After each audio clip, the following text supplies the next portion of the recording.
reinserted the pump blade, and I'm going to let it sit for about 10 minutes or so just to firm up before I replace the cover to the pump and torque it down.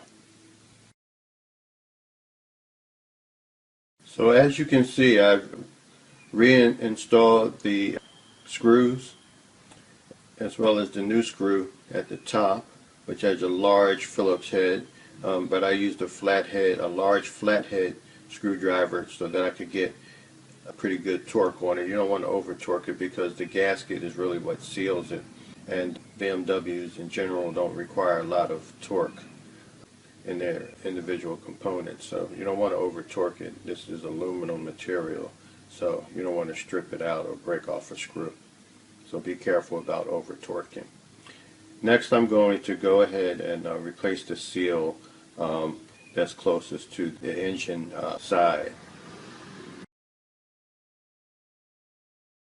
Now the smaller seal can be replaced just by using a small blade screwdriver and lodging it in there and popping it out. Okay, from there you can just place the new seal in prior to reinstalling the vacuum pump. Great time to replace the oil pressure switch.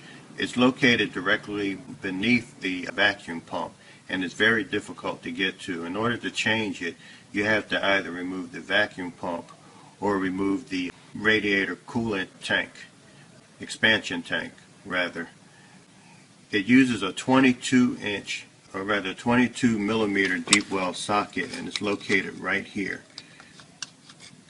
And I highly recommend that you change it. It's more prone to leaking than the vacuum pump, and so now is a great time to take care of that if you haven't already done so.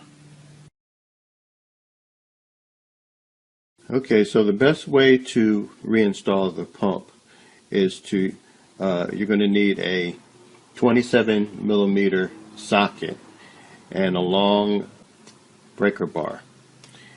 You're going to place the vacuum pump into position as best you can, paying attention to where the groove is that the vacuum pump slots fit into. And so you're going to get as close as possible, and then you're going to use the breaker bar to rotate the engine clockwise from the crankshaft.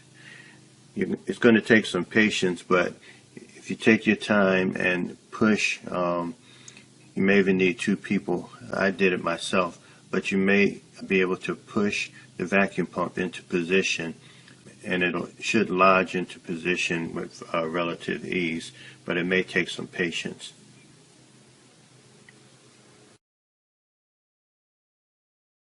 So after you have the pump tightened down in position, you're going to reconnect the hoses.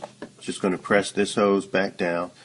I yanked it out, pulled it out, and so now I'm pushing it back down firmly, as well as the vacuum tube to the front of the pump.